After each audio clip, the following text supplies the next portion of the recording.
They say there's no pain deeper than a mother's rejection. But for Tari, that pain was her daily reality.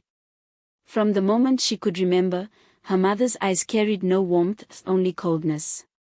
Her siblings laughed together, her mother smiled at them, but when Tari entered the room, silence filled the air like a curse.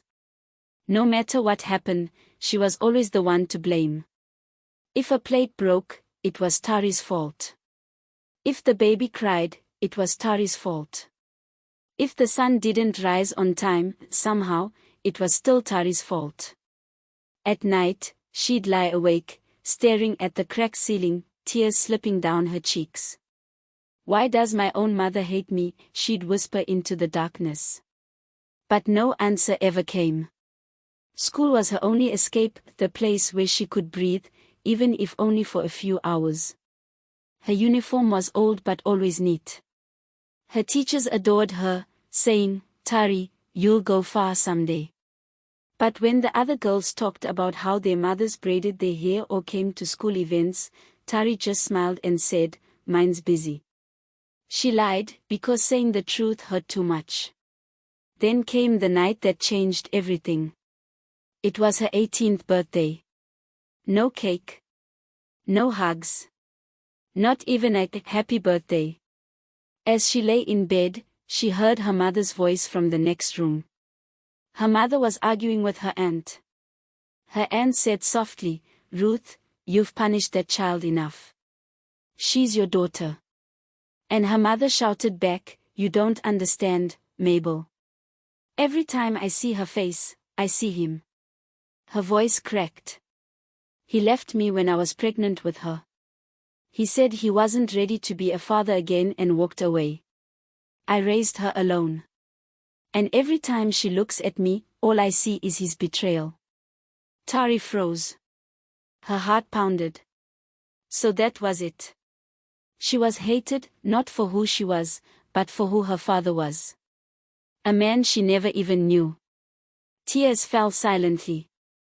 She covered her mouth to stop her sobs, but her soul screamed louder than her voice ever could. By morning, she had made up her mind. She quietly packed her small bag, tucked her school certificates inside, and walked out into the dawn. She didn't look back, there was nothing to look back to. She walked until her feet blistered and found herself in a small town. There, she got a job at a local restaurant.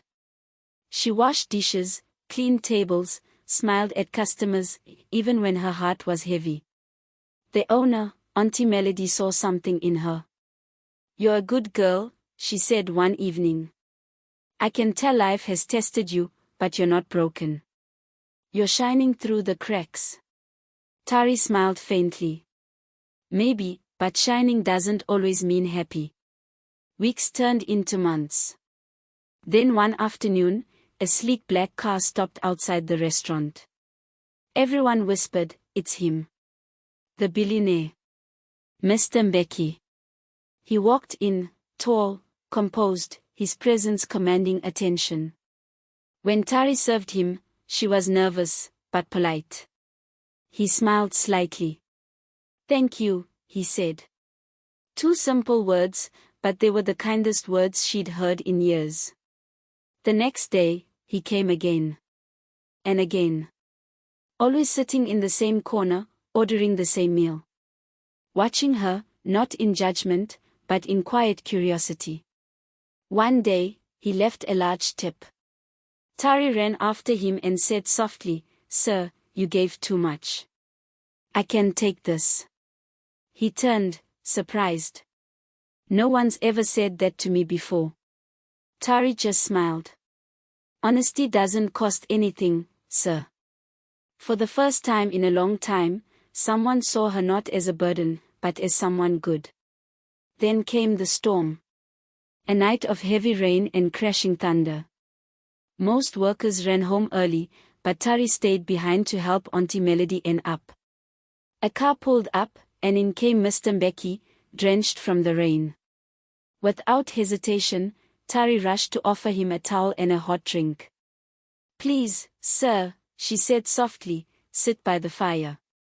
He watched her, her kindness, her calm strength. And that night, something changed. He saw not just a waitress, but a woman whose spirit had endured storms greater than any weather outside. A few days later, he offered her a job at his company. She was hesitant. "I'm not qualified," she whispered. But he smiled. "Integrity is the best qualification there is." So she accepted. The girl who once scrubbed floors now walked through glass doors. Her co-workers gossiped, "Who is she? Why her?" But Tari ignored them. She had faced worse than whispers. One day, she found a serious accounting error that could have cost the company millions. She reported it immediately. When Mr. Mbeki heard, he looked at her with admiration. "You saved us," he said. Tari smiled.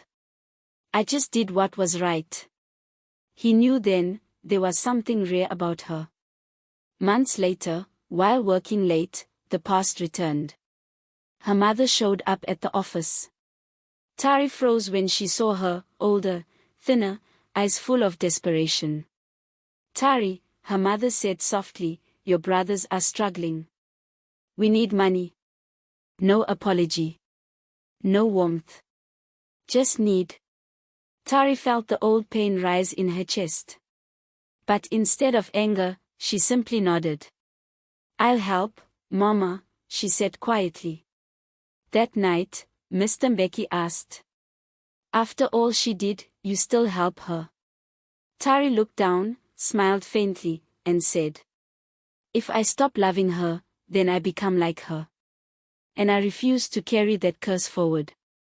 He didn't say a word, but that moment, he fell in love with her. Weeks later, he called her to his office. His usually calm voice was trembling. "Tari," he said, "you've shown me what true strength looks like. You've reminded me what grace really is." He took a deep breath. "I don't just want you to work beside me. I want you to walk beside me, forever." Tari's eyes filled with tears. "Are you saying?" He smiled softly. "Yes. Will you marry me?" She covered her face with her hands, tears streaming down, and whispered, "Yes." Their wedding was the talk of the town.